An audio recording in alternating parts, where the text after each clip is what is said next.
welcome you to Play PS5, the podcast, or wait, Play PSVR. You know what? We're just going to play with each other all podcast. Alex, I am very glad that you were so near to me tonight. I love it when you get close and near to my heart, you know? I feel like I heard that joke on like 5 podcasts this week. Wait, are you serious? Yeah. I didn't listen to it once. Let's redo this, because now I don't want to be one of those guys who steals jokes. Are you talking about we're doing another playthrough of the intro?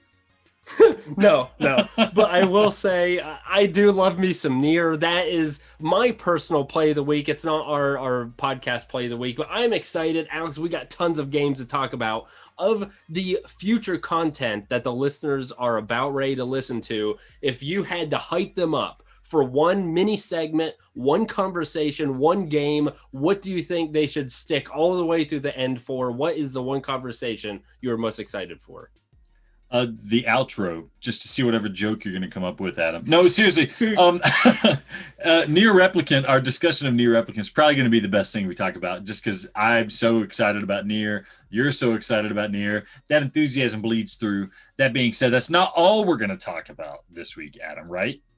Absolutely. We've got PSVR. So this is the first time we've actually done a podcast that we share things for both podcasts. So we are going to mush them together. I also think, unfortunately, PSVR is getting a short end of the stick. Second segment, we are going to talk about Returnal. And that is another game, another discussion you're going to want to like sit around for, because it is, dude, I was excited for Nier Replicant, but my levels of ecstasy for Returnal they're jumping fast. It's everything I'm reading is just layered on the excitement. I'm excited. I'm just excited. That second segment. So yeah, at least got to wait that long. But how do you want to start this puppy off, Alex? How do we start it, Adam? We start it the same way every single time. It's talking about gamer juice, baby. So listen, I want to forget whatever stupid coconut oil, semen extract juice you're drinking this week. I went to the mall today.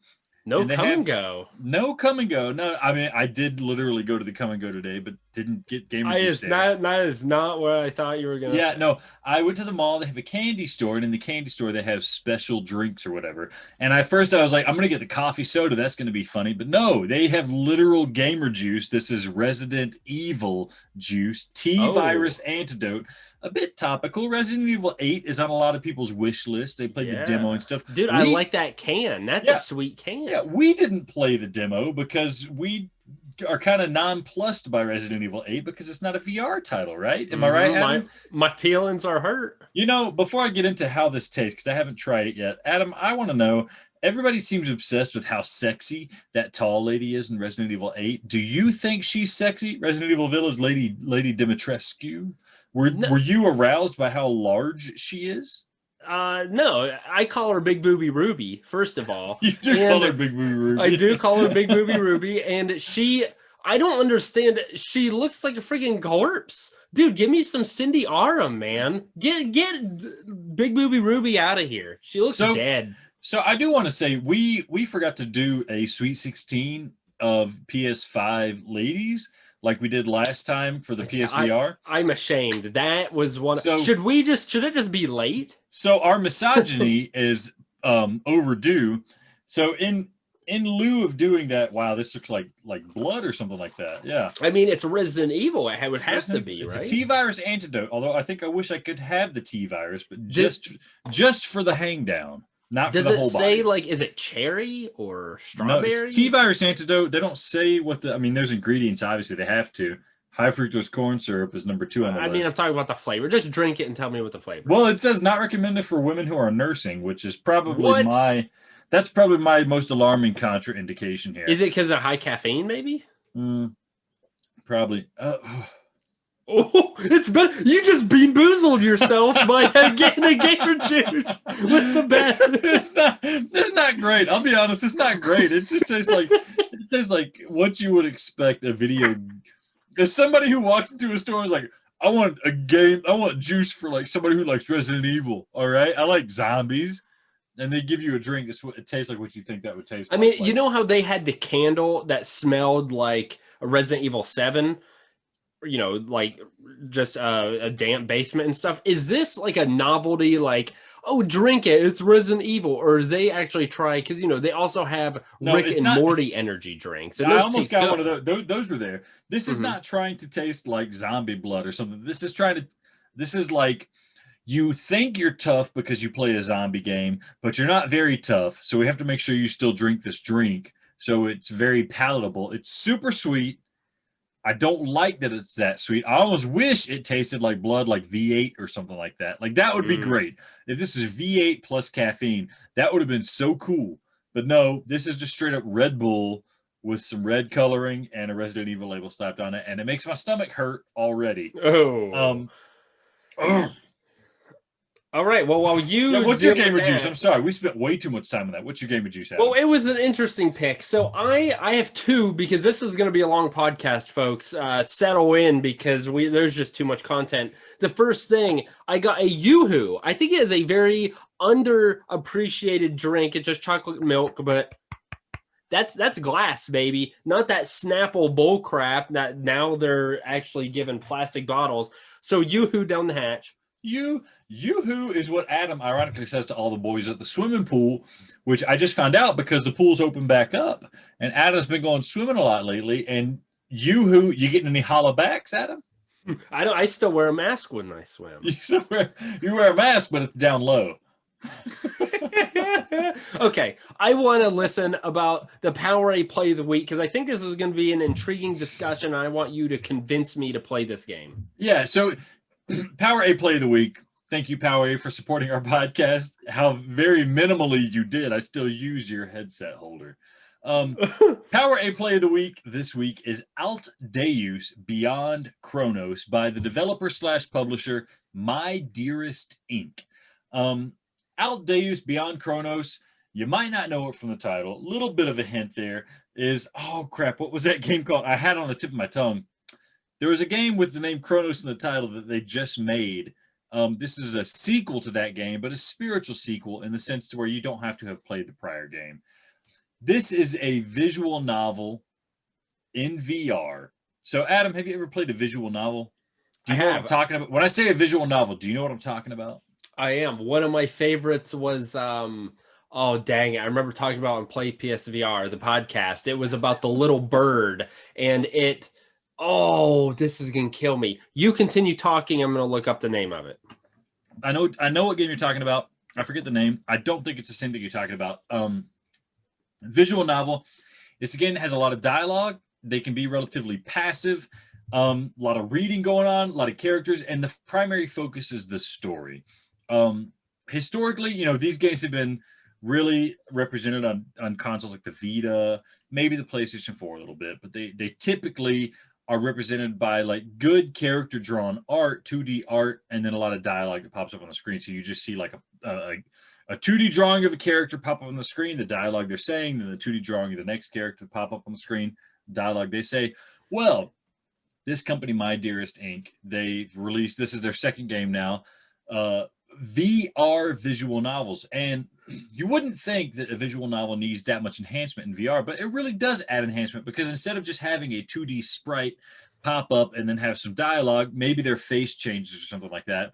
Instead, you are in a room with the character. So there's a little bit of 3D representation. So although it's just people talking to you for the most part in this game, there's a spatial realization there. They're around you. They turn to look to you. They look to each other, things like that, and it's really appreciated. You feel like you're there. So before I get too far into what the gameplay mechanics are like, I'll just kind of set the scene for the game. Dive 300 years into the future of Tokyo. Altdeus Beyond Chronos is a sci-fi adventure full of robot battles, pop music, and emotion. It features 15 to 20 hours of gameplay, kind of, with one of the largest branching storylines ever in a VR game. Become Chloe, a mecha pilot who will have her revenge and annihilate the Meteora once and for all. Pilot a giant mecha and make decisions to determine humanity's future. Explore new choices to uncover new branches of the story and discover all of Altdeus' endings. So there you go, right there. The primary gameplay of a visual novel is the choices that you make when you go through the story. Now, they've incorporated a little bit of gameplay in terms of you are a mecha pilot. Think Neon Genesis Evangelion. You are inside a giant mech. You're fighting aliens who are invading Earth. and you have minimal interaction, as in you're going to have buttons pop up on your screen, and it's going to say touch here, put your hands here to charge. You're using the move controllers to put your hands here to charge, and then you grab two parts of a gun and put them together, and they charge up, and you shoot some alien. Listen, it's not difficult. This isn't a first-person shooter. It's just motions you go through to feel like you're piloting a mech, and it goes a long way. The crux of the story is that you're on Earth. Everybody lives underground in like a virtual Tokyo that is a representation of the Tokyo that you were in the prior game where you were solving some murder mystery about who killed your friend. In this game, you are living in this underground virtual Tokyo because everybody's afraid of these aliens called meteoras that come and attack Earth periodically. You're part of a team who fights these meteoras in giant mechs. There's a lot of like Greek mythology tied into it, although I haven't really, full disclosure, I haven't completely finished the game, but I've played a good chunk of it. That Greek mythology ties into it on a very basic level. You have some main characters here. You have a blind girl who lives or who sits in a wheelchair. Her name's Chloe Kokonoe.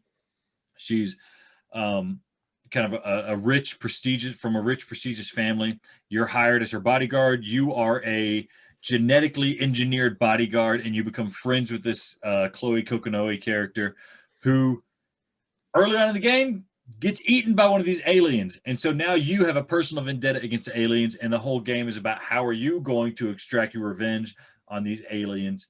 Are you going to follow the procedures of your team, the team who are fighting the aliens? Are you, and try to preserve one of the aliens so you can study them? Or are you going to obliterate the aliens because you're upset and, oh my God, what happens when you shoot one of the aliens and suddenly it's a giant version of Chloe or of Coco Kokonoe?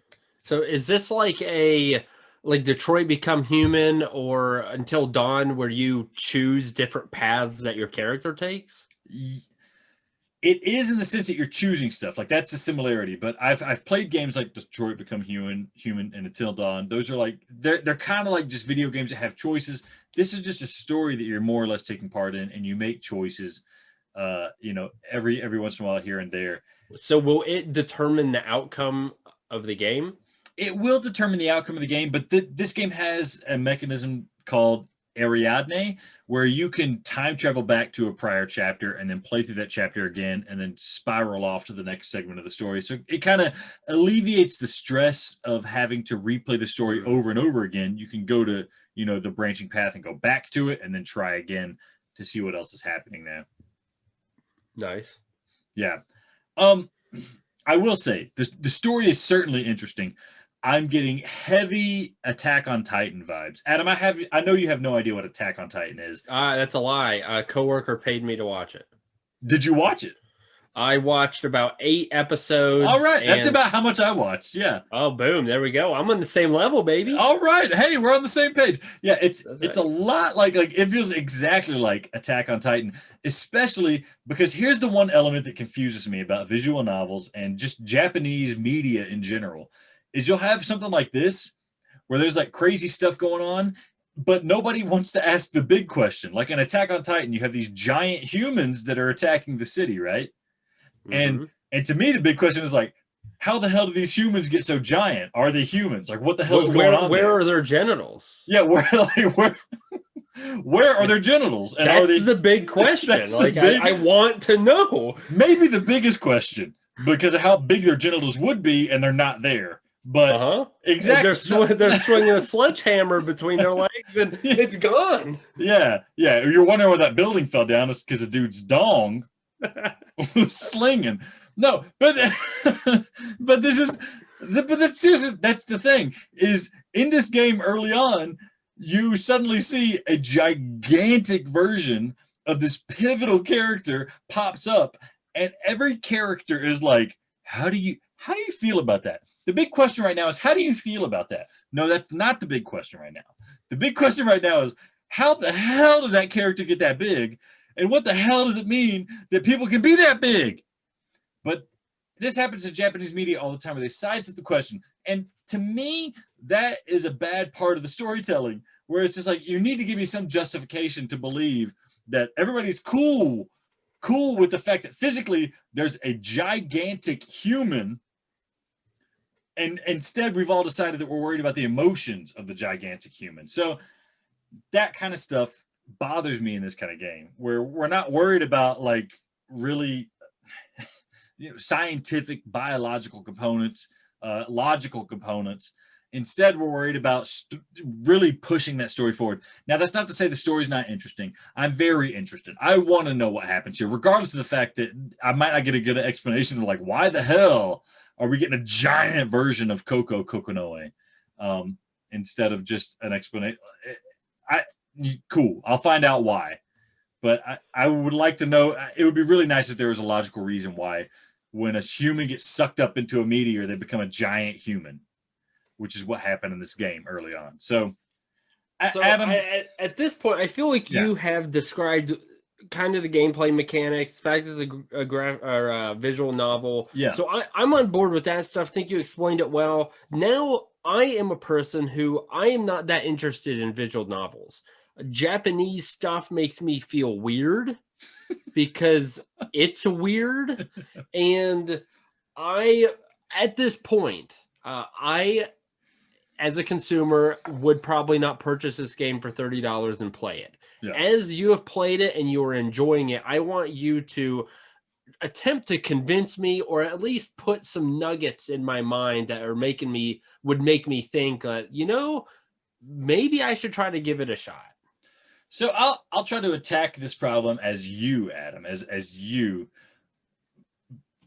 So the game is $30, right? If you're looking for a good story, they say it's 15 to 20 hours. Really, it's like 5 to 10 hours in terms of length of the game, how much time you're probably going to devote to it to get all of it done. Maybe you super love it and you want to platinum it. And you want to find every strawberry in every scene that you're looking in. It's not super exciting, but you might get super excited about that. That might take 20 hours. But it's really like 5 to 10 hour game, something like that. You're watching a movie, a long movie. Okay, which is good. You don't want to watch a 20-hour movie. Right, and that's the thing. Yeah. $30, that's not a bad price point. I believe the game that came, is called like Tokyo Chronos Project or something like that. It came before. It was a $50 game for a visual novel. It's a long game. I got headaches wearing the VR headset that long. This isn't that long, which is cool. I'm all right with it. But speaking to you, Adam, I know you love Kingdom Hearts. You say Japanese stuff is weird. Kingdom Hearts is like the most Japanese game you can get. Oh, that's not true at all. And you can look past the inanities of the story of Kingdom Hearts and still enjoy it. Well, guess what? This is a game that has less inanities and it's a better story. It's more focused on the story. Well, you use a word that people know. So Kingdom Hearts just like throws stupid stuff out there. Like there's literally a nonsensical remark or action. There's not. I'm not getting into this Kingdom Hearts with you. Okay. Kingdom Hearts is literally nonsensical. There's no reason why Disney's involved with it. Anyways, crap. This is a bit less nonsensical. All right. This is a bit less nonsensical. And the Japanese thing, since you think what's her name from Kingdom Hearts is so sexy, at least I never said that. At least the girls on this are of age. So that makes more sense for why you would enjoy it. No, but seriously, you enjoy these complex plot lines that seem to have a focus on the characters and maybe less of a focus on the logic of the story, which isn't a bad thing. It's just a different type of storytelling people enjoy. This is that kind of game. A lot of Japanese visual novels are that kind of game where characters are first and then the logic of the story is secondary as a means to progress characters. So that's why I think you might really like something like this. You might get annoyed at the moments where you're sitting around with a VR headset on, looking around at character and pointing. You're really just hitting buttons so that they keep talking, which is what visual novels are. But I think in the end, you would really enjoy the story and you would enjoy some of the mind effery that can take place with these kind of stories. So that's where it sits. Whether that's worth $30 to you, to me, it's like you're buying like a Blu-ray DVD of a movie. So it's not the worst deal.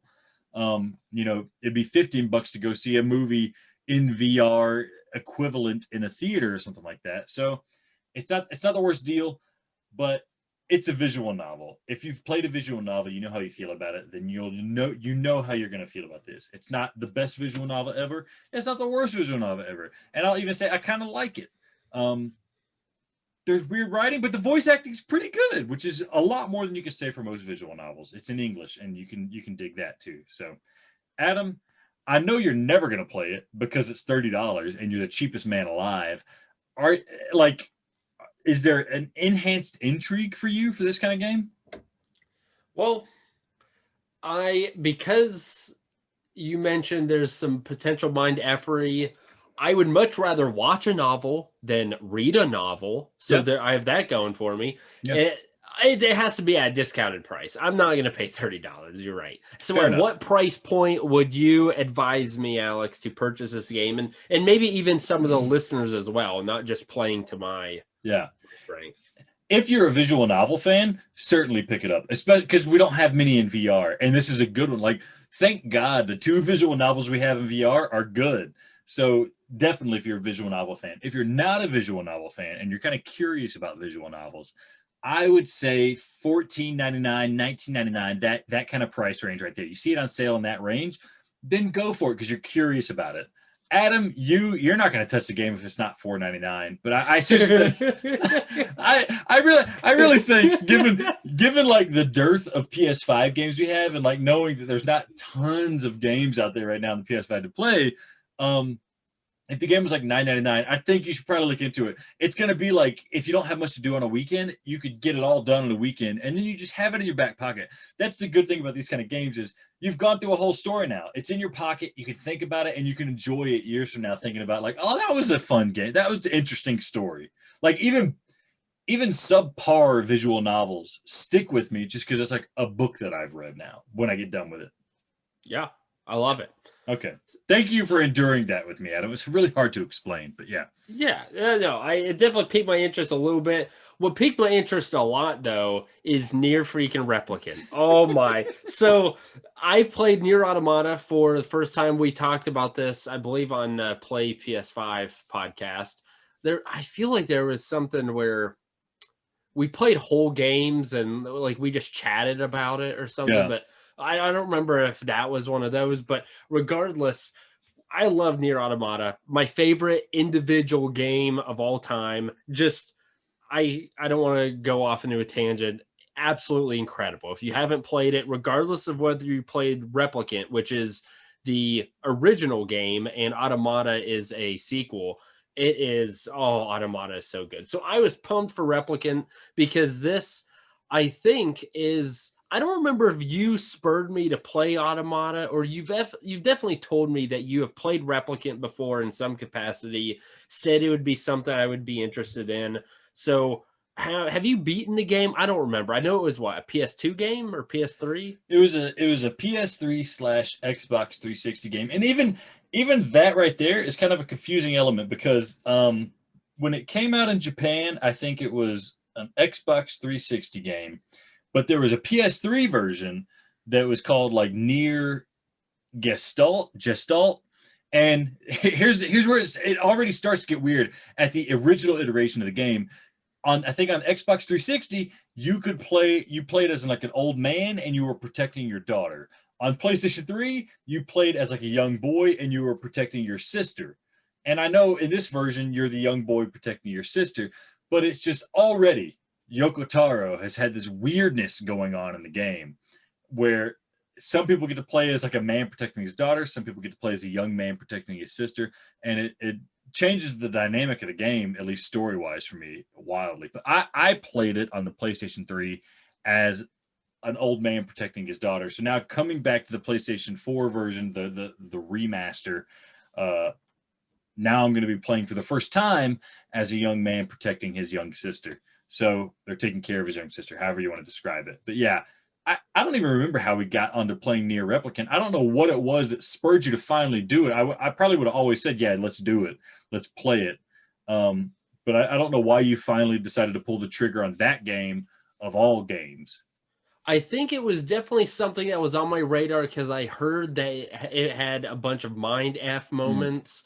And then there was definitely a point where we didn't have any games to play, and so I was like, "Oh, Automata, it's like $20. I'll try it." And then it effing waylaid me from like the first hour. So I kind of want to compare the two. We're not going to go too far deep into this. It's just both games. I've played about 5 hours of Replicant. I've played Automata for hours and hours. So the first thing, what you mentioned about the father and the daughter, and now as I'm playing this with the brother helping the sister, it's very intriguing because it totally changes the dynamic. Because if I remember correctly, you were mentioned like when you first had your kid, it was like a moment where I don't know, there was a connection that you obviously wanted to help your real life daughter in any way you can, and now you have this game and you feel like an added connection where you probably wouldn't feel that now that you are playing as a brother trying to save your sister, right?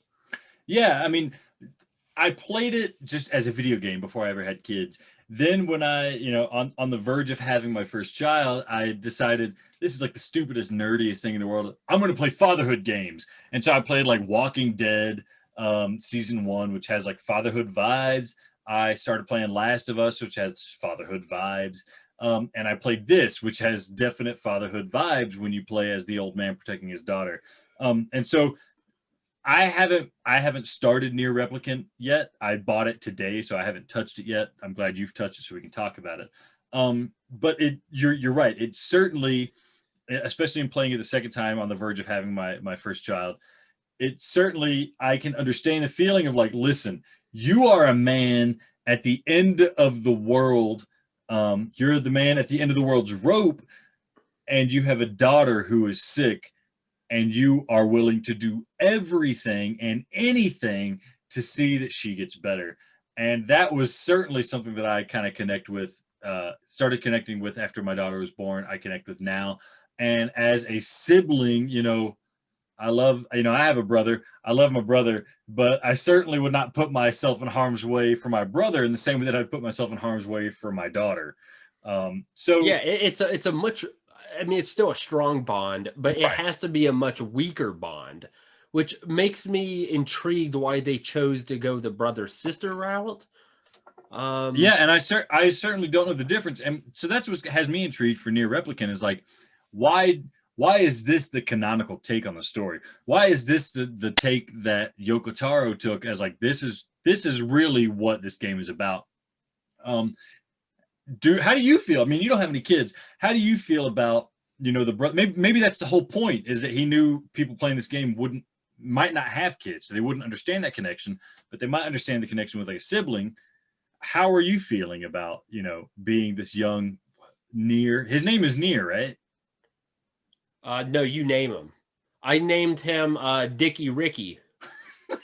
I think by default his name is Nier, and that's where we get the name Nier. Well, when it first asks you what name, like it doesn't have, like Pokemon originally. Yeah. There's like red in there. It doesn't have that. It's just you. It's a blank slate. Name them. So that's intriguing. Anyhow, so for me, so as a introduction to the game, you play as this young boy, and he has a sister who has it's not Black Plague. I forgot what they call it. It's essentially a disease that at this point is uncurable, and your sister is being overcome by it quickly. And so is your goal to save her. If there's no antidote or cure found, she's going to die. And so that is the overall premise, like the very basic premise of the game. So it is, as I mentioned, I'm about 5 hours in. The differences I'm seeing between Nier and Replicant are Replicant and Automata. So Automata immediately hits you with a sense of purpose and more bewilderment. Like it literally throws you in and is like, good luck, mother trucker. And you're like, I don't know what's going on. And then you feel a sense of things are bigger than you very quickly. You start doing side quests, and they're not just, oh, like in Nier Replicant, maybe I've lost my dog. Can you help me find my dog? Or I need wool and mutton and goat hide. And can you go get it? So things of that nature. Whereas Automata's side quests weren't just, oh, I'm missing my friend. Can you go find them? And then you end up finding a way to get into that person's head and figure out that they actually ended up murdering their friend, and then they erase their own memory. And there's just like a lot deeper connection. There is just so many more layers to Automata in the early game. So Replicant, obviously, I'm assuming things are going to get pretty nuts. I can see that they are building a foundation pretty quickly within the first 5 hours that things are going to get wild. You're just not quite there yet. And it's the first game of the series. I'm assuming most start like that. So it's perfectly fine with me. Let's see. So the combat, and I want your take on this too, Alex, because I kept seeing people saying the combat is so much better than the PS3 version. But obviously, I never played it, so I don't understand how it's better. So in both games, they are very fast. The combat is very dynamic. Your character is fast. There is no delay in whether you're using magic or your sword. That I absolutely enjoy. Even Kingdom Hearts, I have to admit, you have to understand when to not button mash. It's really annoying. Kingdom Hearts fighting and combat is a lot slower, which I don't like. It's almost like Final Fantasy VII Remake. If you played that game and you like the combat, you're gonna like this. There's differences, but so you have your typical sword that you use. You also, at some point, kind of going into the plot a little bit, have found a book with arcane powers that you pretty much set it free. It joins you, and it is able to use magic to help essentially become part of you, go on the quest to help save your sister. And it is an extremely strong book with many different magical powers. And so you use this book to shoot magic, and it has a big fist too that is pretty neat that can go and just wallop people, which is just so random. They've got javelins, and so it's a very fast combat. I feel like I'm doing a pretty poor job of actually describing it, because it's just like combat. Like, what do you explain? You hit square to actually engage in physical combat. The R1 and L1 buttons shoot the magic. You do have a magic gauge, so you just can't constantly shoot those. But it's really fast combat. It's enjoyable. It's what Automata is. So I don't know what it was like in the PS3 version to make it worse. Yeah, so it's very good now. So I don't know what was worse about it. So people had a beef with the combat in the PS3, Xbox 360 version.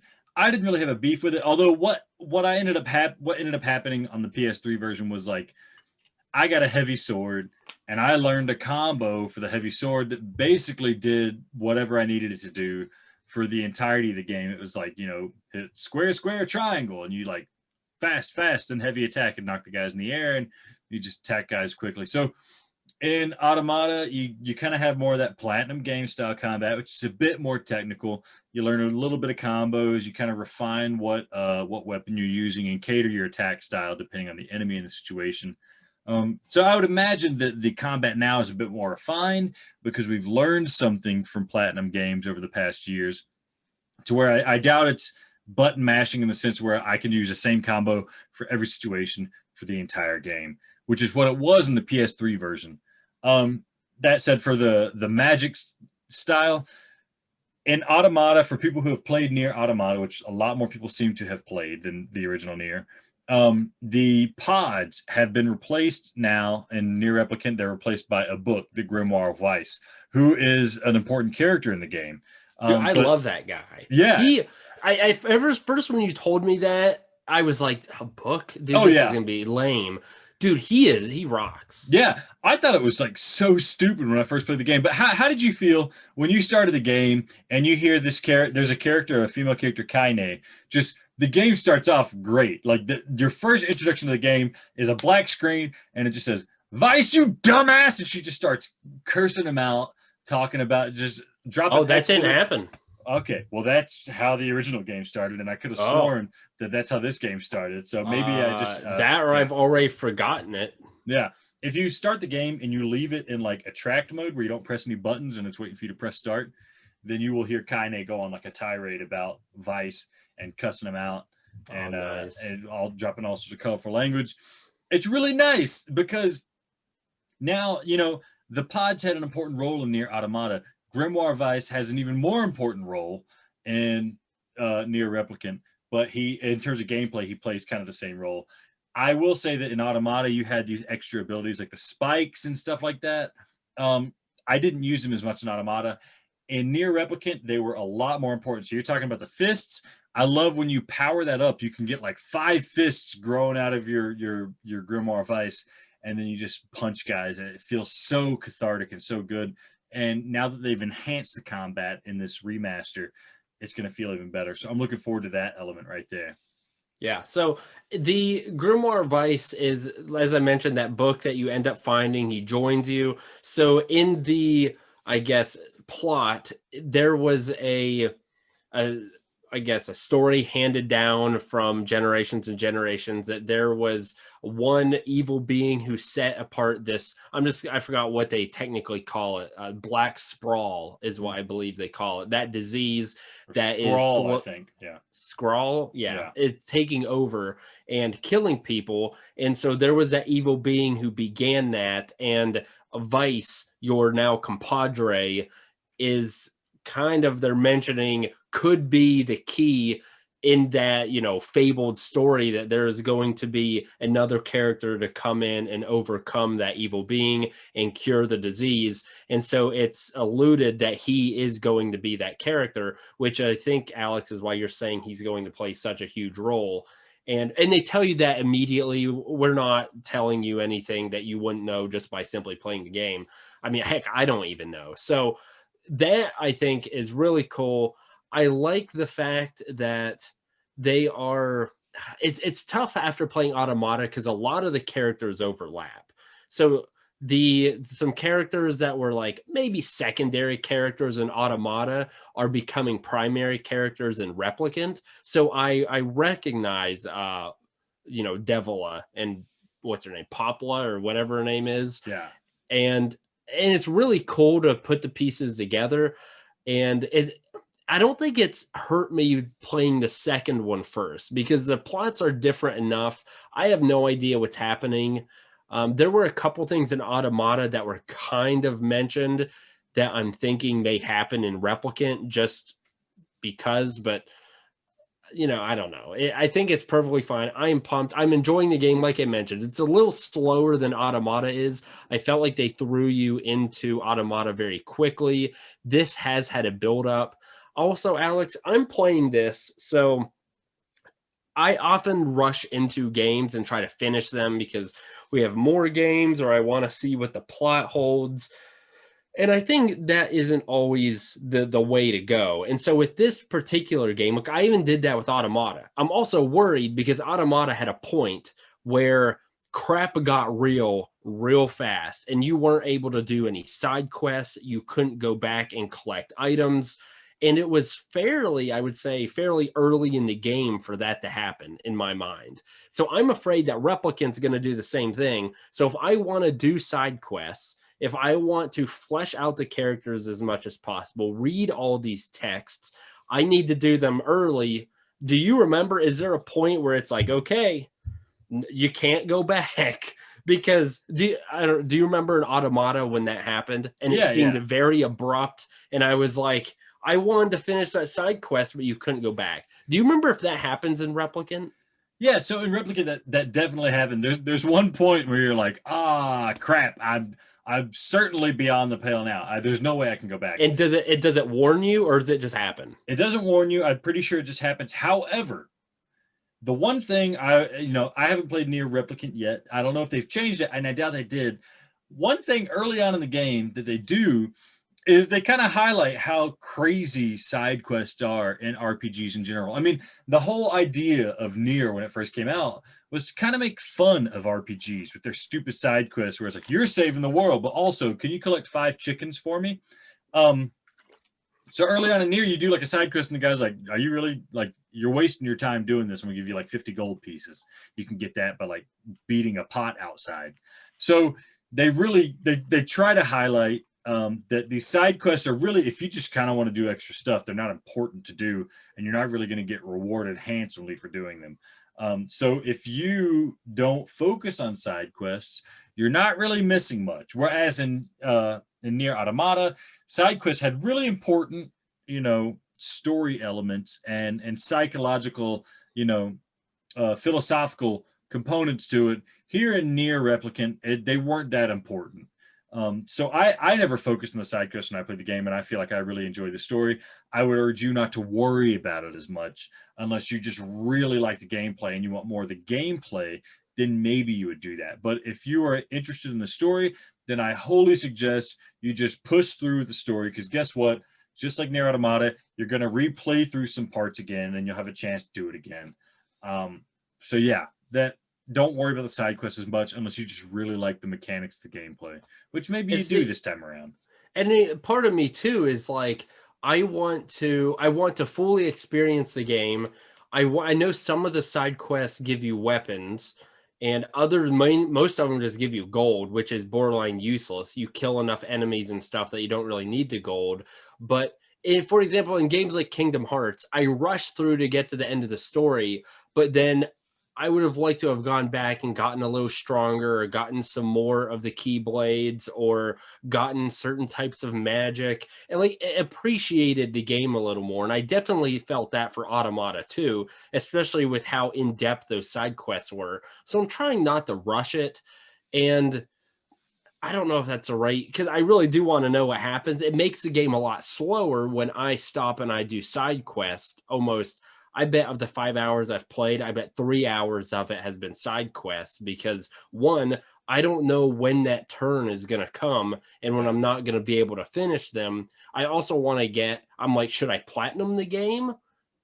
Maybe. I don't know. I like the game. If I like it as much as Automata, I'm definitely going to play it again. So then I guess at that point I could potentially, gosh, Automata is just so good. Like, So I think it's just so good. Every aspect of it is so good. So I read a little bit here and there about this game. One thing I would caveat is that although I say the side quests are important for character development, if they give you a weapon, that is important, because apparently in this new version of Nier, there is a new ending, and to get that new ending, an ending E, if that means to you what it meant in Nier Automata, you have to have all the weapons. And that's been one of the criticisms I've seen of this game thrown, was that, like, oh, you got to do stupid side quests to get all the weapons so you can get ending E. So I would highly suggest maybe looking up a guide so you at least know what side quests to pursue. That way you don't waste your time, because some of the side quests are seriously there as like a joke on the player, because that's what Yoko Taro does, is he's joking about how stupid video games can be sometimes. That's what this game is about.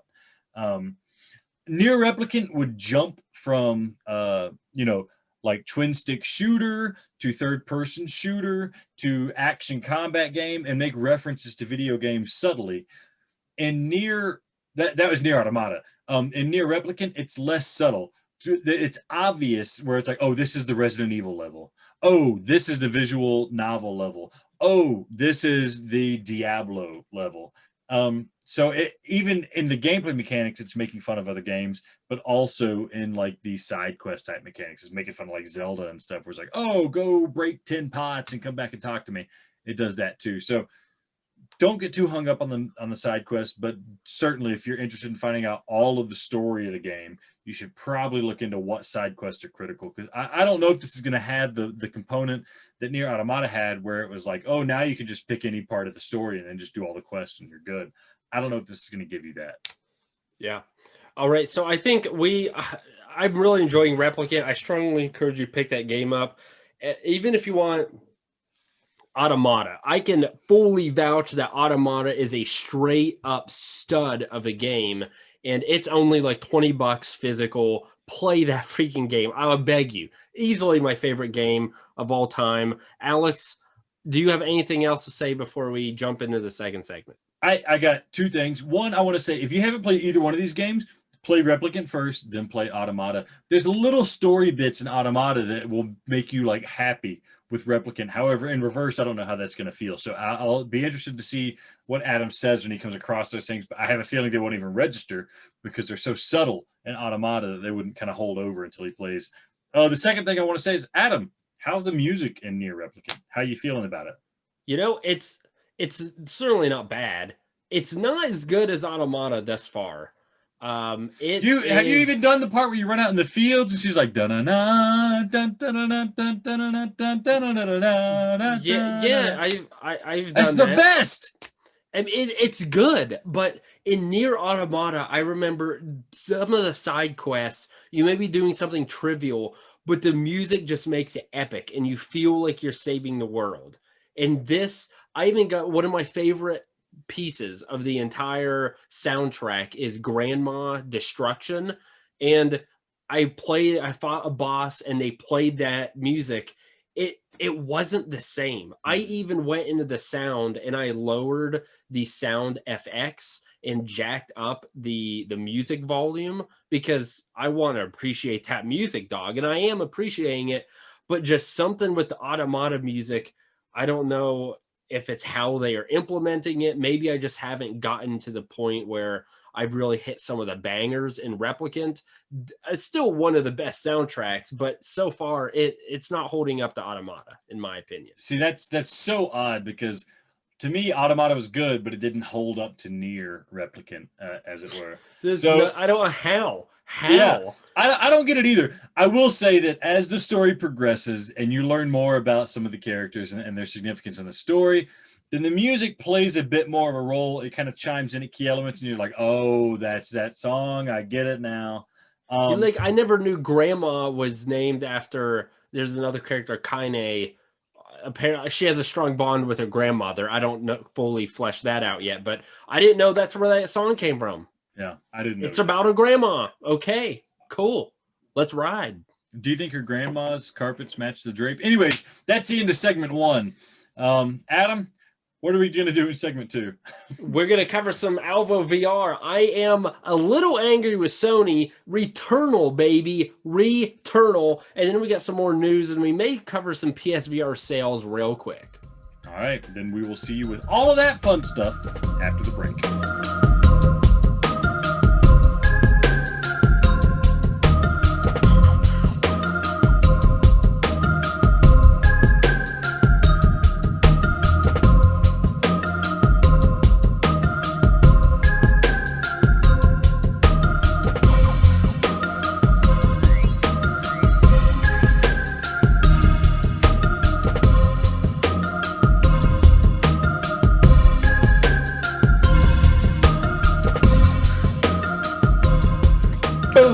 Welcome to Play PS5, Play PSVR, Play PS3 and a half podcast, because we're talking about Nier, which is a PlayStation 3 game.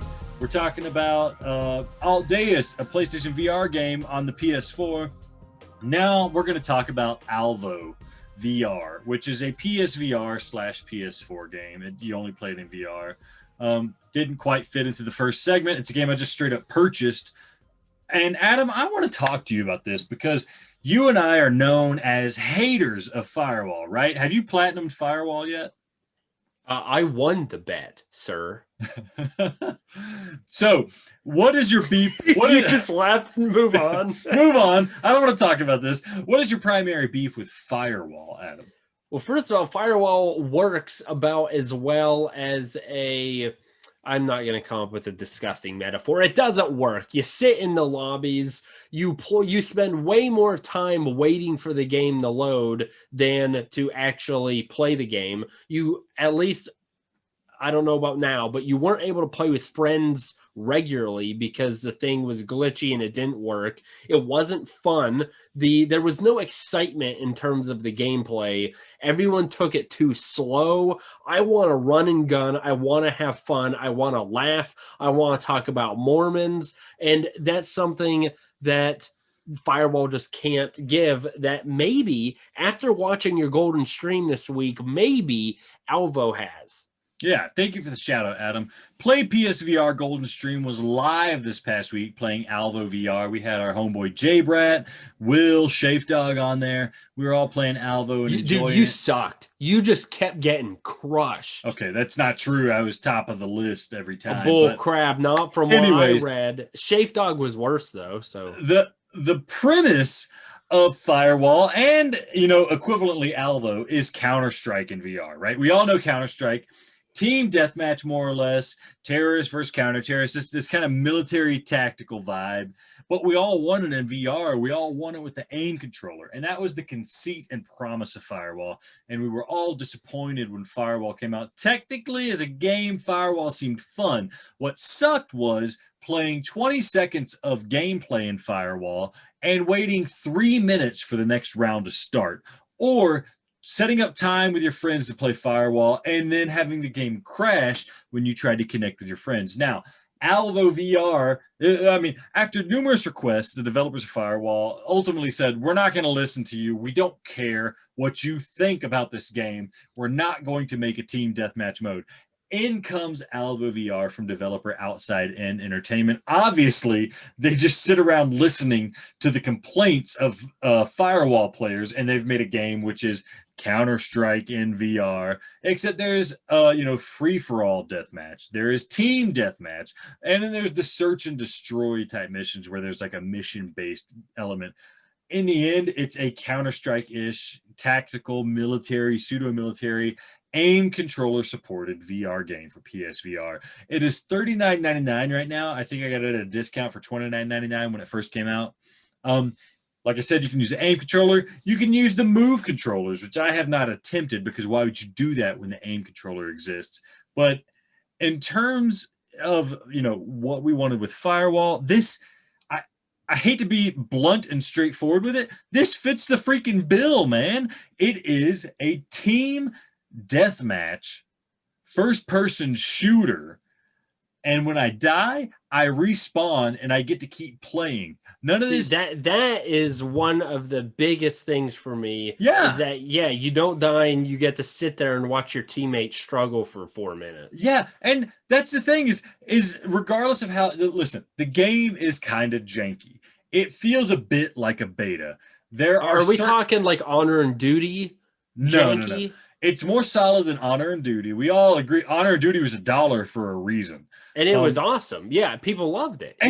But you had fun, right? Absolutely. The gameplay, although there's broken glitch components, there is the minute-to-minute gameplay that doesn't stop. And that's what you get in Alvo VR. It's minute-to-minute gameplay. You're dropped on a map. There are 4 people on your team. There's 4 people on the other team. And you run around the map trying to find a bad guy to shoot.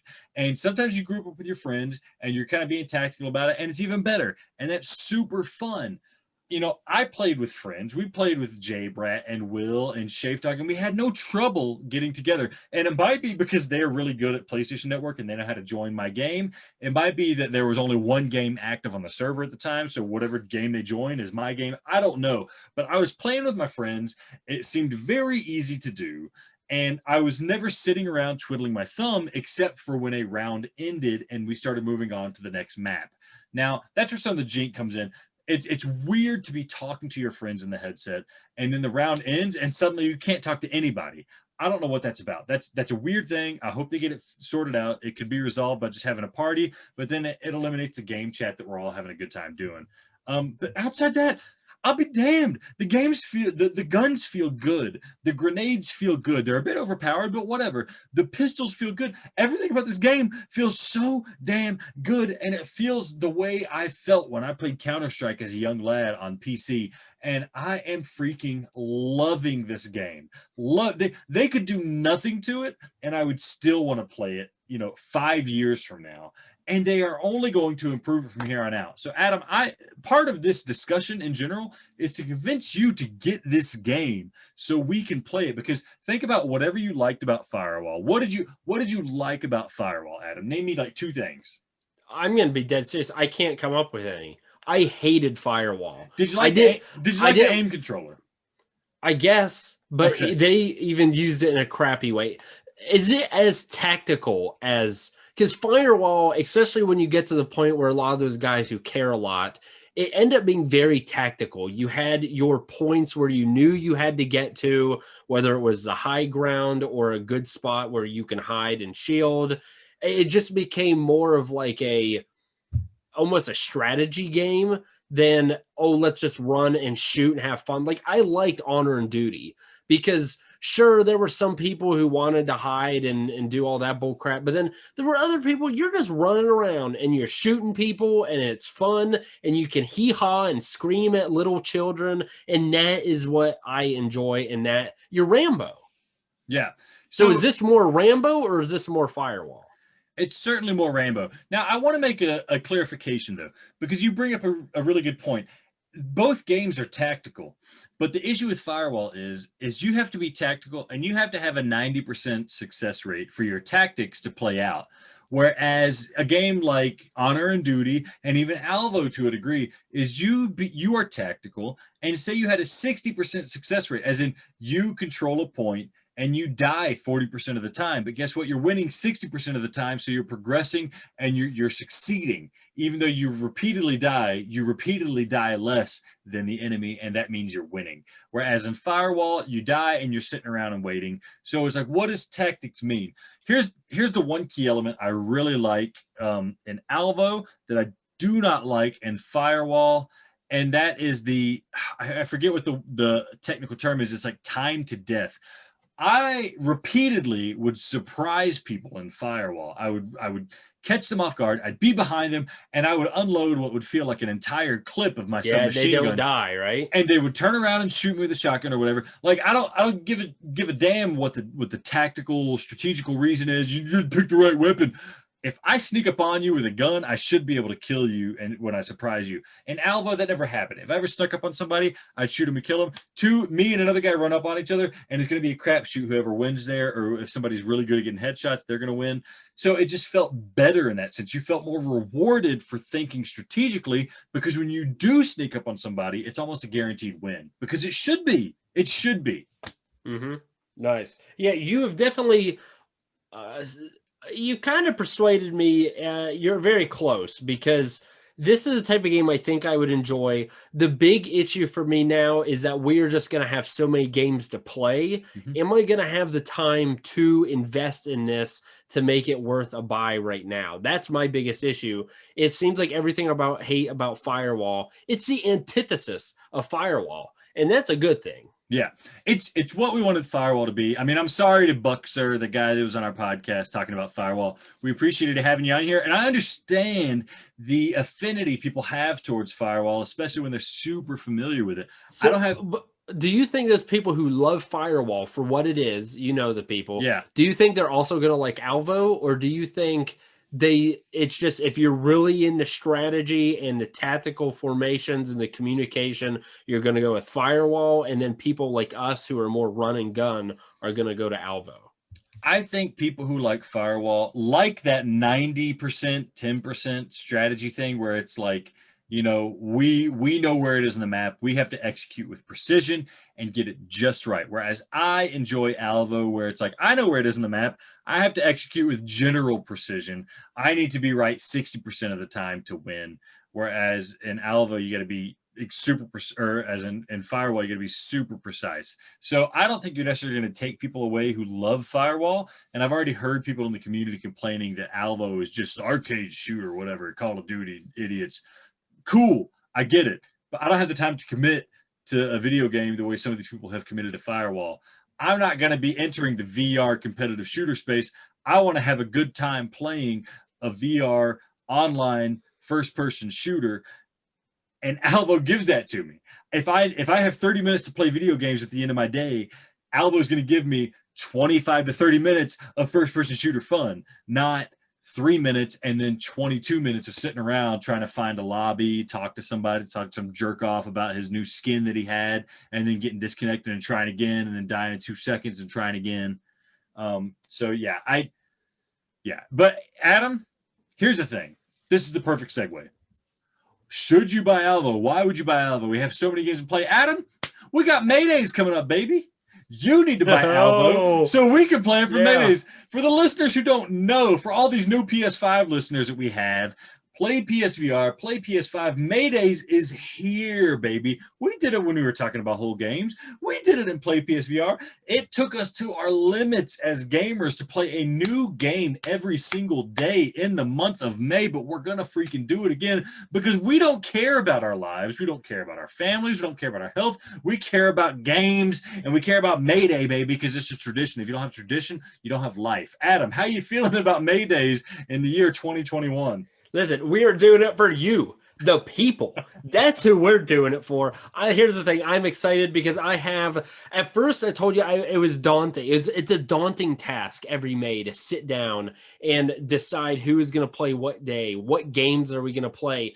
But I am excited because after you and I discussed, you pretty much illuminated my mind to the fact that I got some dang good games, son. I got some Nier Replicant. I've got some Doom 3 on PSVR I haven't finished. I might have Alvo. I'm going to have Returnal. I got some Kingdom Hearts I can play. I've got some Tetris Effect that hopefully at some point is going to be friggin' multiplayer. I've got... what am I playing now? There's that my friend wants like Call of Duty Warzone. I don't know, whatever, I'll play. We got Battlezone. Every year we do Battlezone and we're gonna win this time. Maddie Matt, join us. Was it Maddie Matt who joined us for the first time and then we lost? It wasn't, was it? Who was it?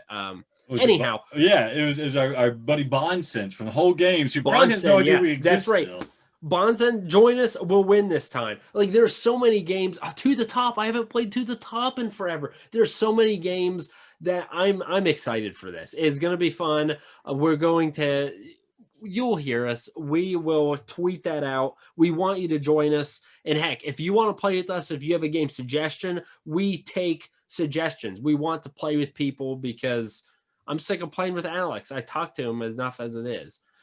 Yeah. Okay. Hit us up. Play PS5. What was it? Contact at playps5.com. Contact at playpsvr.com. Either one ought to work. Hit us up on YouTube in the comment section here. Let us know what games you want us to play. We're going to be streaming them on our YouTube channel. I haven't quite figured out if it's going to be the Play PS5 channel or Play PSVR channel. We'll try to sort that out. Check them both out if you really want to watch us. We've had good times in the past. We look forward to having good times this month of May. Trainer VR. Boom. Trainer VR. Rush VR. Baby. When we had the whole crew on. That was great. I want to do it again. A free-to-play game. Maybe we'll do Apex Legends or something like that. I don't know. Something stupid. We want to have fun. Play PS5. Play PSVR. Maydays. It's happened in 2021. I know you were all wondering. Christmas came early, baby. Maydays. Oh, yeah. 2021. Oh, yeah. Adam, you got a topic here that I'm interested in as well, and I've heard people talking about it. We're talking about Sony remakes. Now, I'll just leave it in. Adam, what's got you going about Sony remakes? So this week I was very upset because I do not like Nintendo. It's fine if you like Nintendo, that's cool. I liked Nintendo when I was a child. The issue with Nintendo is that they keep using the same characters that they created back when they were a giant in the 90s. Mario is incredible. Zelda is incredible. Samus is incredible. Donkey Kong, they are amazing IPs.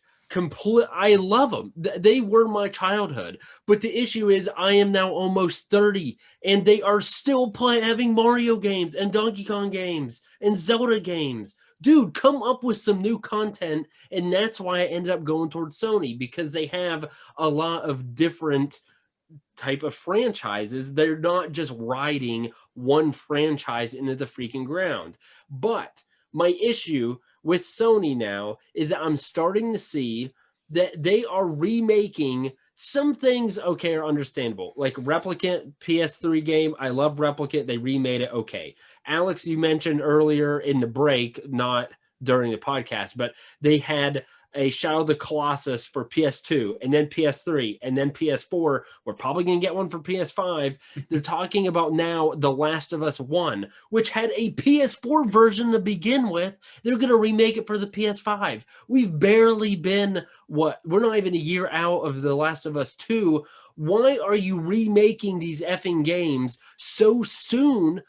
How about remaking a frigging game that needs remade, like a 2002 version of Kingdom Hearts? Remake that game because it's clunky as F playing it in a 2002. Yeah, I guess it's a piece of crap. Make it good, please. Yes, or so they did for, PSVR, they made Res, but why not do Res? Could you imagine Res in, what can we do now? 120 frames per second or 120 hertz, I think it's 60 already frames per there. I second? think it's already Is it there? Okay. Yeah. Well, then that explains why. But it would be so, there has to be, I mean, these games, Yeah. Alf. No, yeah. Mr. Mosquito, put down PS5. Let me feel the mosquito sucking the blood out of that little girl's boob. Oh, it would be so good. There's so many different games they could, if they wanted to remake, they could. I mean, I understand maybe some of these games people are attached to. They love the games. You want to remake them for them, because I'm not going back to 2002 and playing Kingdom Hearts. But also be sure they do a decent job at coming out with new games. Returnal, what we're about ready to discuss, is good. But it's just annoying that, like, I'm sick of hearing about The Last of Us. It's not that good. People, wake the F up. What are you thinking? Whatever. No, Anyway, yeah, I want to pause on that point, Adam, because yeah, like I mentioned before, when I first had my daughter, I played through fatherhood games, and The Last of Us was up there with Nier. And I will say that playing through The Last of Us 1, I was kind of nonplussed, not just in the sense of like, oh, it doesn't connect with me as a father, but in the sense of like, I mean, I get it. Yeah, it's like a post-apocalyptic, like zombie third-person shooter game, and the mechanics are kind of interesting, but like to be blunt and pardon my French, by the time I got to the end of it, I was like, I just don't give a shit. Like it just, yeah, I don't care. I don't care. I don't care what Joel does. I don't care what Ellie's doing. And to the same degree, it carried over in The Last of Us 2, where I enjoyed The Last of Us 2. Technically, it was marvelous. And it tried to break cinematic gameplay ground. It tried to be it tried to be as a video game what movies are.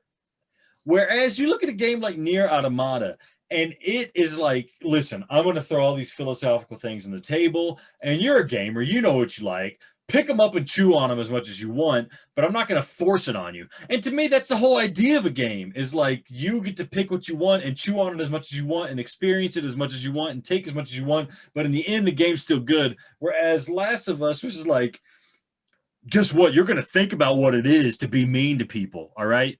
I'm going to make you be mean to people. You're going to figure out how it feels. But Nier's like, all right, you can like kill robots and they think they're people. Like, what, feel however you want to about that. But I'm just going to make you think about it if you want to. If not, check out this girl's butt. And I kind of prefer the latter in that situation. So sorry to go on a digression there. I agree with you. You did The Last of Us 1. You did it twice. And now you have The Last of Us 2 out. Freaking waste of money. I'm not going to buy The Last of Us again. I almost regret buying The Last of Us 2. It was a really good game, but it was like $70. And I don't want to do it again. Yeah. And I don't want to make this thing specifically about The Last of Us, because although we agree on that point, I feel like there are still so, like, they did a good job with Final Fantasy VII. Okay, that was a PlayStation version 1, a PlayStation game that needed updated. It was a game everyone loved. It's been years. Let me look up when it was made. That is a game. It was like 1994, something like that. Yeah, that is a game, 1997. Okay. That is a game that needs remade. It's been 20 years. Yeah. The Last of Us is not that old, and you've already had a freaking remake. Do you know this is? They probably can't do it. I forgot who Chrono Trigger, who that IP. Chrono Trigger is Squaresoft. They still own it. They haven't touched it. And here's it. Like, that is one of the best games in the SNES era. Now, I don't know if Sony could get it, but that is a game that needs remade. So my question is this. What's wrong with the game? What is the game missing that it would need to be remade for? And that's my issue with The Last of Us 1 being remade. What is The Last of Us 1 missing that remaking it would add to? Now, Final Fantasy VII was one of the first like cinematic story games that had these cutscenes and stuff, and it's super dramatic, but then you play the game and it's these weird looking big-headed sprites, and it kind of takes you out of the moment. And so the heavy story elements don't make sense because you're playing with like these caricature characters. I can understand remaking it. Last of Us 1, I don't understand remaking because it's just going to look realistic, but it's going to look more realistic. Like, I don't care. I didn't care about the story at the beginning. I don't care about it now. Chrono Trigger, it looks cartoonish. Part of me is afraid that the reason the game is as resonant as it is because you have that disconnect, and it feels like an anime game, and you can accept its weirdness as with the anime stories. So why do you think a remake would make Chrono Trigger better? Well, first of all, it is a game that is, to many of us, not really playable. Like, I'm not going to Okay. spend $120 and then hook up my Super Nintendo and then play. I mean, I guess I could if I really wanted to, but you could have, like they do with Final Fantasy, they make the characters more realistic. You can now do that, and it really does make a huge difference to the overall immersion of the game and actually playing it. I know technically it shouldn't, but it really does. Some of the music is good. I mean, that game is such a good game, and no one's touched it. I'm assuming it has to be a reason, because maybe the rights of the characters in the game itself, there's some, I don't know, maybe Nintendo wants it, and then Sony's like, no, Square, if you do it, we got to have it too. I don't know what it is, but that's why not look at an avenue like that rather than a game that, like we mentioned, like I know God of War has been remade, right? So it's been like up-resed, like remastered-ish. Like there was like a God of War HD collection or something like that. That's about as far. And then this new God of War that came out that was just called God of War, it's like a reboot of the whole series. It's kind of like a sequel to the prior series. So I wouldn't say it's been remade. They were just like, all right, we're going to take it and then kind of reboot it and make a new thing out of it, which is, I'm cool with that. Kind of like what they did ish with Resident Evil when they released it on the GameCube again. It's a remake technically, but it's just a different game, and it's better. So I guess my question to you is, Adam, are you upset that they are remaking games instead of making new games, or are you just upset at the choice of games they're remaking? I think I'm upset that they are remaking games. So I understand there are new games coming out. They aren't or they aren't Sony exclusives necessarily. I know Returnal is, but some of the other games that are coming out aren't. And I'm like, I don't know. The fact that it's just happening so soon, I don't know. I really wish they would focus. It's the amount of games. It's not even that they're doing them, but when you think of the top two in the last 2 years, the top games, a lot of them are all freaking remakes. Yeah. Which maybe that's the way our world works, and I'm just not part of that, because that's also why I don't like Nintendo. Like, give me someone other than Zelda. Okay, Final Fantasy is awesome. That was a remake. The Last of Us, that I guess isn't a remake, same franchise. That's fine. What are some of the other games that people just friggin' love? You know, I don't want to get into this. We have too much to talk about. It just aggravated me. Make another game other than the friggin' Last of Us. You just got off the Last of Us 2. It's too soon. There needs to be 2 generations removed before you remove it. Final Fantasy 7, then we had PS2, PS3, now we get another Final Fantasy 7. That makes sense. Last of Us 1 was PS3, end of PS3. It's technically a PS4 game. And now we're trying to get another one. It's too much, too soon. Moving on, let's talk about Returnal, Adam. Yes. Returnal, put out by Housemarque Studio, the awesome, technical, tight, fast action arcade shooting company, Housemarque. They make good games that feel good to play, and you've played them, you don't even know you played them, but you liked them. Oh, yeah. Here's what I did, Adam. I went to GameStop today. They were sold out of Nier Replicant, whatever. I got it at another store. It's cheaper at Walmart, by the way, so just do that. Go to Walmart and get it. Why are they not MSRP? Walmart always has like $10 less at launch games. Wow. I don't know why. It's a good thing to keep in mind if you haven't pre-ordered a game.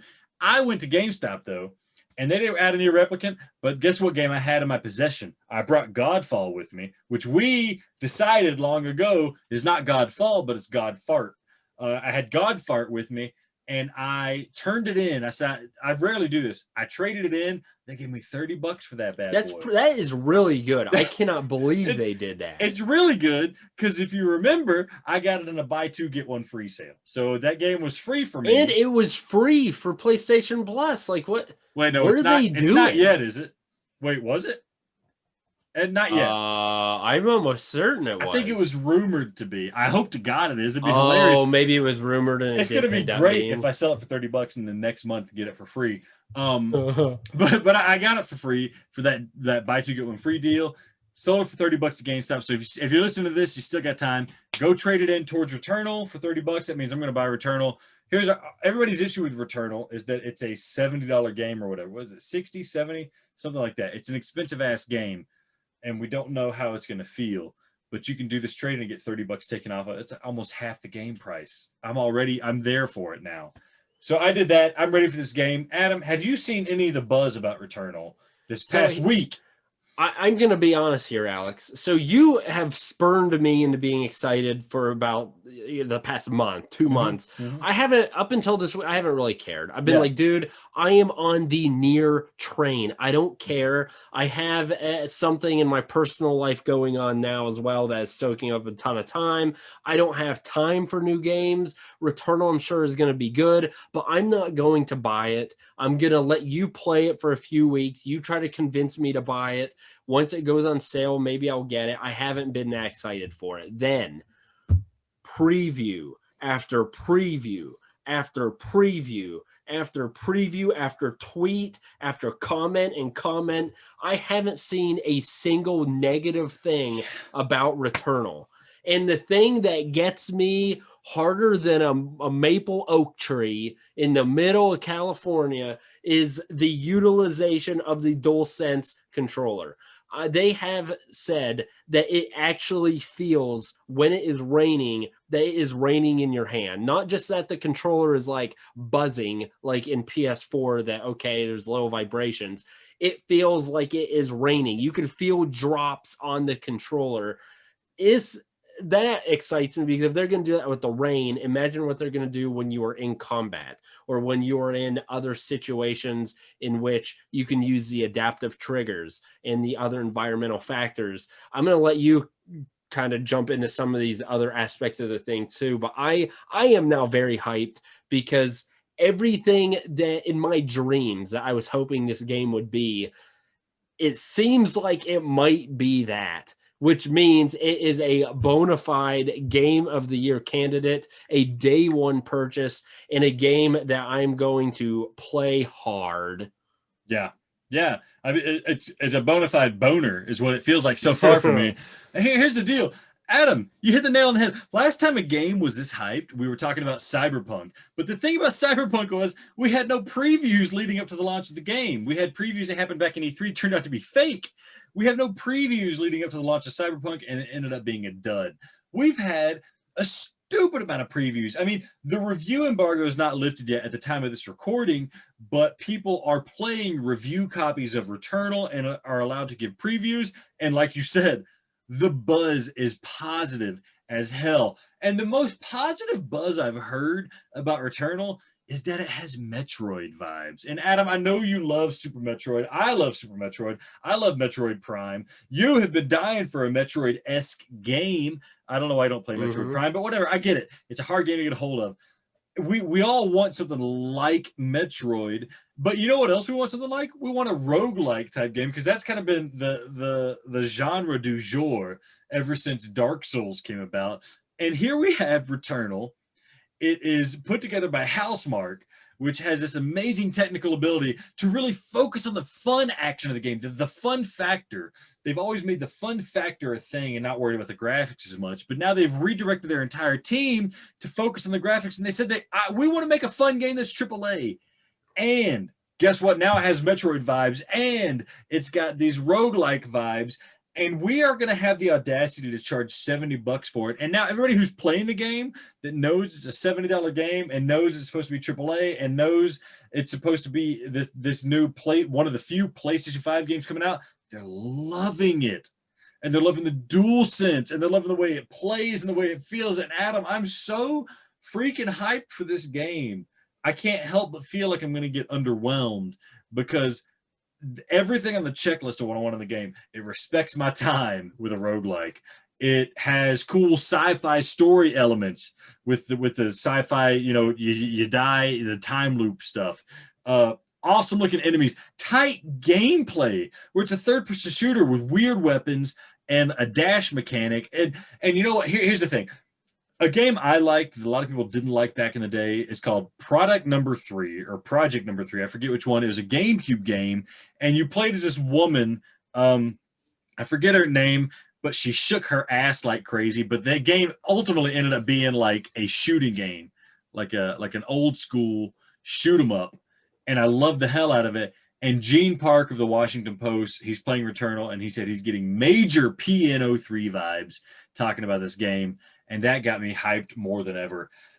This game knows what it is. It knows what its gameplay is, and it's maximizing that. And I just can't believe that we're getting Nier Replicant, and then a week later we're getting this game. And I hope to God this game lives up to the hype that I have for it. I'm here to be disappointed, and I hope I'm not, Adam. What is the reason I'm hopeful and why I think you should be hopeful? Yeah, are a couple reasons. Number one, like you kind of talked about Cyberpunk, the issue with it and the difference is that leading up to Cyberpunk, it was way hyped. Yeah. And we didn't, I mean, people were already talking about it, the people who were wanting to review it. And then there was sketchiness in the sense that, okay, they only gave the reviewers the PC codes, not the console codes. So there was a little sketchiness, but it had so much hype going into it. I would argue, Alex, that there were definitely a lot of people be like, oh yeah, I'm interested in Returnal, but it didn't have much hype going into the previews. And then once the previews hit, then everyone's like, whoa, what the F? And that to me is much more important than the hype coming in. The fact that it didn't have as much hype and not many people are talking about it, and then all of a sudden, now you can't go to Twitter, you can't go on Reddit, you can't go on any PlayStation 5 forums without seeing Returnal, I think that's a good sign. And then everything that I've read, it's saying not only, as we've already mentioned, all the components are amazing in the game, but they're saying, I've read so many, or I've played 4 or 5 hours of Returnal, and it is addicting. I can't stop. I want more. That's perfect. That's what you want in a roguelike. That's what you want in a game. And the issue for you, Alex, is you ain't going to have time to play this game.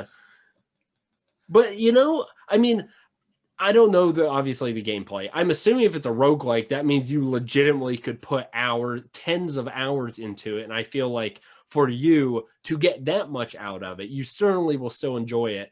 But to get maybe everything that it has to offer might be tough for you. But I hope you find time. This is what I like about these games, Adam, is that I can commit like an hour a day, 30 minutes a day. I can do like, you can encapsulate it in runs. So I can be like, I'm going to do 2 runs and then I'm going to go to work. I'm going to do 2 runs, then I'm going to go to bed. Whereas something like Nier, it's open-ended. It's like, I'm just going to play until I'm done playing. And I can't, like, you have a hard time stopping.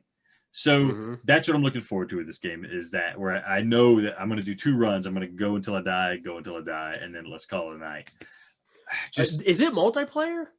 I don't think so, but I don't know. I'm going to Google Returnal multiplayer right now. I'm almost positive it's not. Well, because we have PlayStation 5s, I'm going to be playing Returnal while also screen sharing with you so I can see you play Returnal. So we'll be playing together, just not in the same game session. So apparently it has asynchronous multiplayer, which is like Dark Souls, apparently. I think what happens is you can see where somebody else has died. Somebody's playing the game, dies, and it leaves like a mark in your game map, so you can see where people have died and maybe learn from their mistakes, which is pretty cool. Teabag you. I'm going to your face is going to be so full of my tea.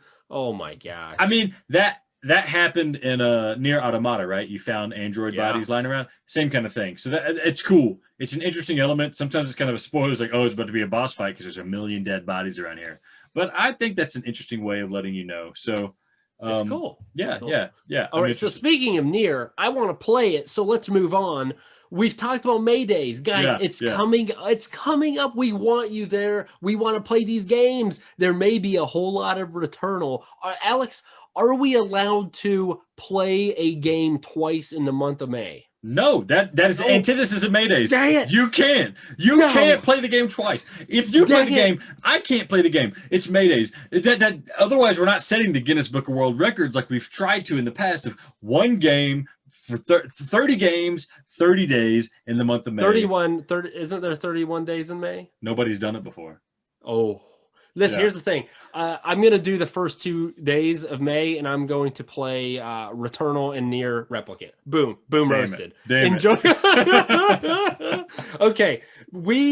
I don't know what, we've got a couple notes. First thing, PlayStation Plus is going to have movies. I think that's awesome. Not something I super care about, but the fact, I mean, I have PlayStation Plus. I'm going to continue to have PlayStation Plus for the games. If they want to slap on some movies, let's ride. I saw some people upset. I don't know what your problems are, folks. What is wrong with you? I think there's one cool thing here. I haven't read too much into it, but I know that Sony has Sony. They're their own movie studio, right? They're their own movie production company. They have tons of movies. They have big movies that they could be putting on this platform to make it good. Venom is a movie that I liked, and I'd love to see the sequel too. So that they have some good IPs for movies that they could put on here. So there's certainly a little bit that we could enjoy. I'm already paying for PlayStation Plus, so give me free movies. I'm happy. Now, I will say, if they threatened to up the price and add movies, and I didn't have that choice, then I would be mad. But to just add it for free, let's go. Let's go. Next thing on the list here, PlayStation has renewed the copyright for PlayStation Home. Adam, I don't think you know what this is. PlayStation Home was this weird, like, social virtual world think about like Rec Room, but for grown-ups. On the PlayStation 3, you'd make an avatar, you'd walk around this environment, and there would be other people walking around this environment, and you all go sit down on like a movie theater and watch a trailer for a new game coming out. Some people really liked it. It wasn't quite fully realized, but now that VR is a thing, it would be very cool. Imagine Rec Room, but supported first-party wise by Sony, so it was actually good and not full of pedophiles and children looking to get picked up by pedophiles. So it's interesting that they've renewed the copyright. I know companies do this on the reg, so they just don't lose their copyright, but there's thoughts now, there's buzz that maybe because we have PSVR 2 on our sites that we might be getting PlayStation Home in PSVR 2. Adam, are you interested in a social experience, almost like a virtual Facebook, but driven by PSVR, not driven by Mark Zuckerberg? I mean, that's honestly why I like VR. So I feel like that social component I get from VR, so I'm not dying for it. I'll take it, whatever. I'm gonna be too busy playing Nier and Returnal. But sorry, I'm on my 589th run of Returnal. See you later. All right. Another thing I want to give a shout out. The people who made, they're called Interspace. I think they were published by Vertigo Games. They made Fisherman's Tale, which is a PSVR game I absolutely love. I recommend that to anybody. Great story, great gameplay. Their new game is out, Mask Maker. I should have reached out to them for a review code. I feel like an idiot. I'm going to play this game. It's $20 now. I don't know too much about it, but I just got to give it lip service. I love Fisherman's Tale. This is their next game. It's going to be awesome, I'm sure. $20 in the PlayStation Store. It's PSVR. So there we go. Adam, you have anything you want to say about that? No, you like Fisherman's Tale? I think sweet. We should try to get a code, see if that could be the next Powerade play of the game or play of the week. Alex, do you think we have a little time to cover PSVR sales, or should we close it up and go play some Nier? This is everybody's favorite segment, Adam. We can't leave the fans hanging. Let's go over the PSVR sales. Adam, Loading Human Chapter 1 for $449. No. Rise of the Tomb Raider 20-year collection, $599. Unlike the Project 3, she doesn't wiggle her butt enough. Get out of here. All right. I do want to say in Altdeus Chronos, Beyond Chronos, you look down, you see your boobies there. They're not naked, but you look down and you see bosoms. So that's something we got to highlight. Kona VR bundle for $399. No. Okay. Tekken 7, $999. Listen, if I hear the word Tekken again, I'm going to punch you in the throat. Adam is the only person in the world who pronounces the T in the word listen. Raw Data, $999. Actually, not a bad game. Yeah, not a bad deal. It's one of the early games. I think you could do better. It's not a bad game, but I just feel like there are better options. It's a good wave shooter. Ace Combat 7, Skies Unknown, $14.99. No. I didn't like it. You love it, though. You love it. Bond Sense loves it, so I'm probably in the minority. I love the flat component for the game. It's worth it for that. Sprint Vector, $8.99. You were the one who played it once, if ever. I never touched it. You played it. No, I haven't played. I don't have it. I have it. Never touched it. VR ping pong, $4.49. We would play real ping pong, you losers.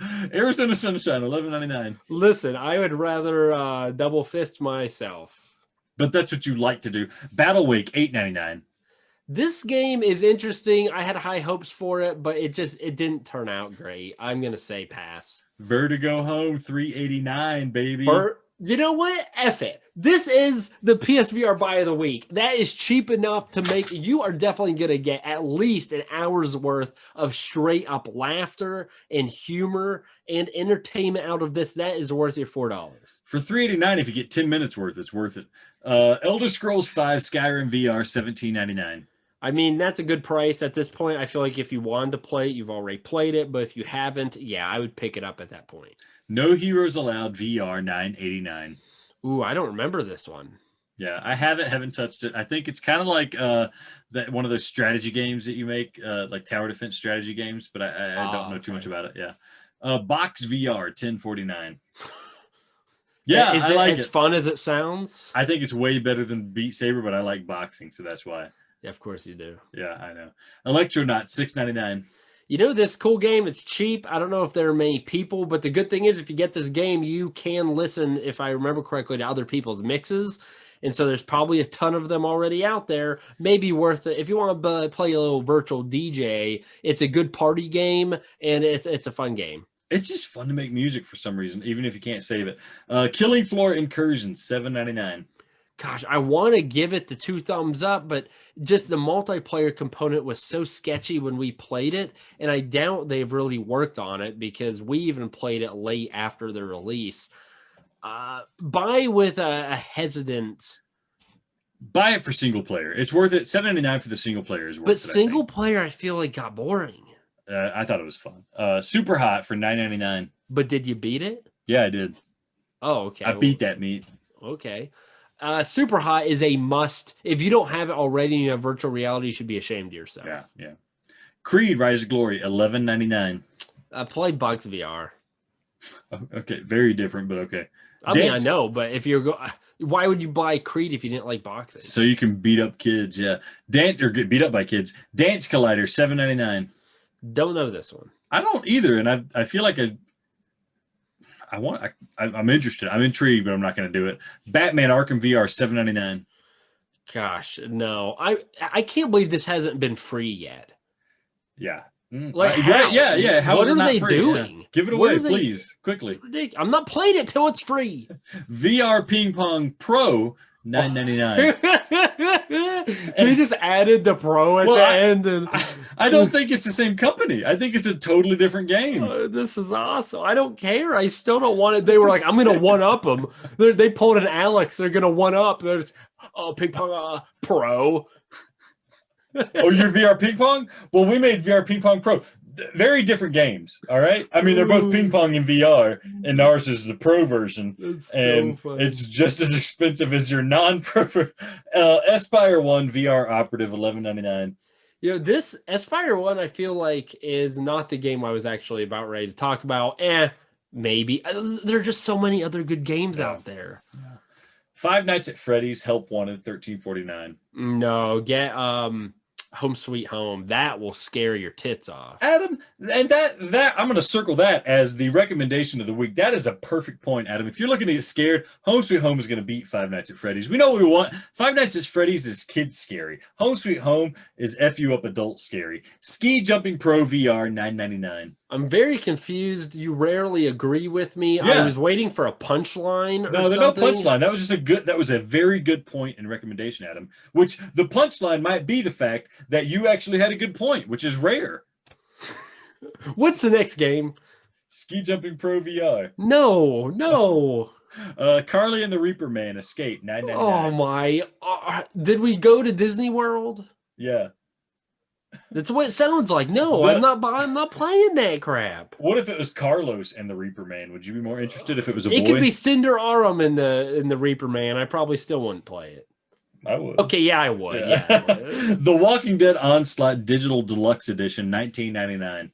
No. So here's what's weird. The Walking Dead Onslaught came out. Everybody was like, this game is a piece of crap. I can't believe they released it. And then like 2 weeks later, everybody's like, it's not as bad as everybody said. It's a different game from the other Walking Dead game, but it's actually pretty good. I don't know what to think. I don't want to touch it because it looked like garbage when I saw the trailer. And Walking Dead Saints and Sinners is better than this from what I see. So I'm kind of upset. Yeah, just don't waste your time. Don't do it. Gran Turismo Sport, $9.99. It's a good price. I might buy this for Walter. Oh, I love Walter. Play Wipeout though. Okay, that's a B tier point, but a good point nonetheless. Concrete Genie, $14.99. This was free, so if you're paying for it now, you're a friggin' fool. I like that it's free, but neither one of us has touched it, which kind of explains how we feel about the game. It doesn't look interesting enough to play. That's just how it is. Super Stardust Ultra VR, $9.99. Actually, kind of a fun game. It's real short. It's not worth $10 though. In VR, it's like a knockoff of Battlezone, but it's short-lived. You're right. I want to circle back to Concrete Genie. I think the reason we don't want to play it is because it's about a kid getting bullied, and neither one of us want to relive those experiences from high school. The Inpatient, $9.99. The game is crap. No. That sucks, man. It could be good. Doctor Who: The Edge of Time, $12.49. Doctor Who, Dr. Seuss, One Fish, Two Fish, get the F out of here. Play a better game. Bluefish, like blow, right? Yeah. Riggs VR for $9.99. Thing is, it's a good game, but it's a lot better with multiplayer. Single player is so shallow, and unless there's multiplayer, I would say no.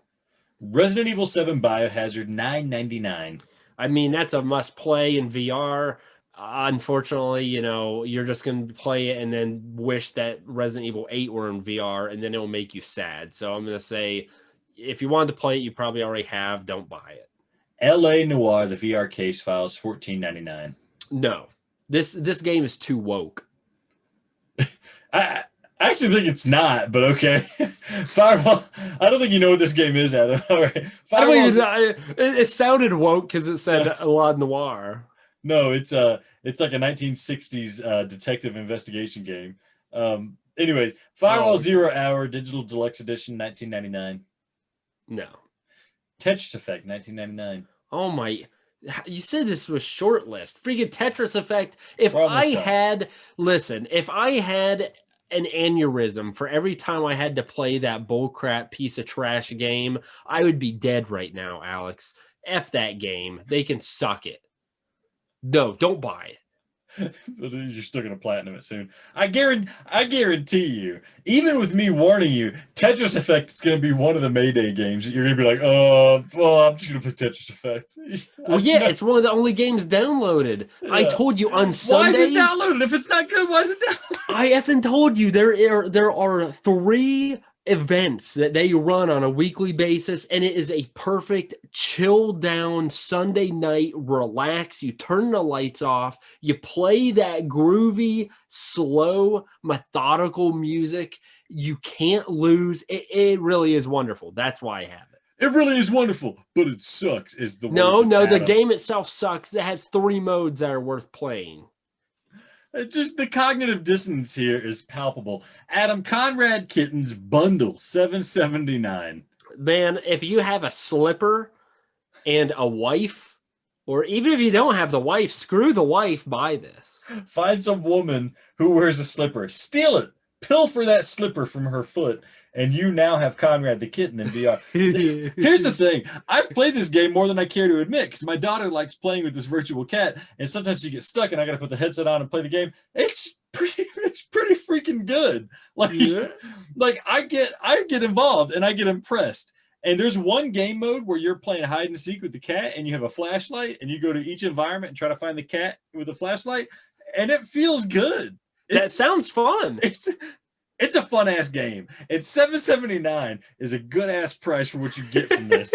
I'm not going to lie. That's a good deal. I like that. That's a good deal. Demo Reborn, $23.99. No. Okay. Iron Man Digital Deluxe Edition, $29.99. Some people like it. I didn't. So some people like it. Eat crap. the Walking Dead on. No, we did that. Vacation Simulator 1949. no, played this, didn't like it. Okay, Pistol Whip 1624. Good games. It's just so effing hard. Pistol Whip, you played it? Oh no, I'm thinking of You didn't play oh, what's that one? You didn't play it. It's so hard. What You was didn't it? play it at all. What was it? Which one is it, Alex? There's two of them now, and they are so hard. What kind of game are you thinking of? It's a first person shooter, and it's What did you do in the game?